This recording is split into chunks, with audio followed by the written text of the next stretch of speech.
سورہ 10 اس کی 94 آیت پڑھیں، یعنی کہ جو 10ویں سورت ہے اس کی میں آپ کو نام بھی دے دیتا ہوں، 10th سورہ جو ہے اس کی 94 ورس ہے، اس میں جو ہے وہ کلیئرلی بتایا گیا ہے کہ اگر کسی کو سمجھ نہ آئے، سورہ یونس کی میں بات کر رہا ہوں، اس کی 94 ورس ہے، 94 آیت ہے، اس میں کہا گیا کہ جب کیونکہ قرآن کی صرف 6666 آیتیں ہیں اور بائبل کی اوبیسلی 32-33 ہزار آیتیں ہیں تقریباً، تو پرابلم یہ ہوئی کہ جو اس کی شان نزول ہے، لوگوں نے کہا کہ اگر ہم کچھ ایسی چیزیں جو قرآن میں نہیں لکھی، تو حضرت نے جو اسلام کے نبی ہیں انہوں نے یہ کہا کہ اہل کتاب سے پوچھ لو.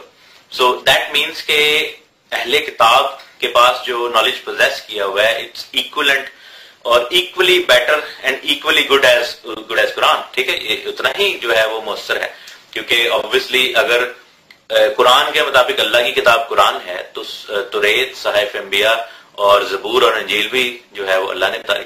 سو اللہ کا یہ دعویٰ کہ ایسی کوئی صورت خود بنا کے لا کے دکھاؤ، وہ ایک دم غلط ہو جاتا ہے، کیونکہ آبویسلی جو پہلے کی کتابیں ہیں وہ بھی سیم ہی ہونی چاہیے نا، اس میں کوئی اونچ نیچ تو نہیں ہے.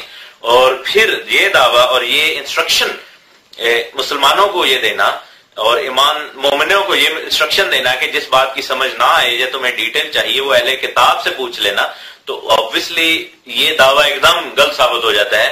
کیونکہ اگر وہ اہل کتاب کے پاس جائیں گے تو دیٹ مینس کہ ان کے پاس ایسی صورت، ایسی ابواب، ایسی کتابیں ہیں جو کہ قرآن جیسی یا قرآن سے بہتر یا قرآن کے برابر ہے.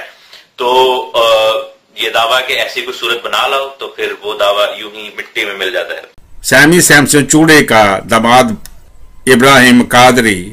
الحمدللہ رب العالمین والصلاۃ والسلام علی سید المرسلین. تو قرآن پاک کی ایک آیت مبارکہ ہے سورہ یونس، یعنی کہ 10ویں سورہ مبارکہ ہے، اور اس کی آیت ہے 36. اور ان میں اکثر تو نہیں چلتے مگر گمان پر، بے شک گمان حق کا کچھ کام نہیں دیتا، بے شک اللہ ان کے کاموں کو جانتا ہے. یہ کفار کی ایک خاص، یعنی کہ کافروں کی، بت پرستوں کی، مشرکوں کی، چاہے وہ بتوں کو سامنے رکھ کے سجدے کر رہے ہوں، چاہے 3 یا 4 خداؤں کو مانتے ہوں.